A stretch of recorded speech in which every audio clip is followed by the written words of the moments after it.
Hi guys, இன்னைக்கு நம்ம பார்க்கக்கூடிய சித்தர் யாருன்னு பார்த்தீங்கன்னா மாயம்மா.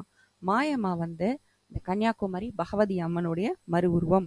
அந்த அம்மனே இந்த அம்மாவா இருக்காங்க அப்படின்னு நிறைய பேர் சொல்றாங்க. சரிங்களா? இந்த பகவதி அம்மன், அதாவது மாயம்மா என்ன பண்றாங்கன்னா, கன்னியாகுமரி தெருக்கள்ல அவங்க அவங்க பாட்டு நடந்துகிட்டு இருக்காங்க. பீச்ல நடப்பாங்களாம், அவங்க பாட்டு இருப்பாங்களாம்.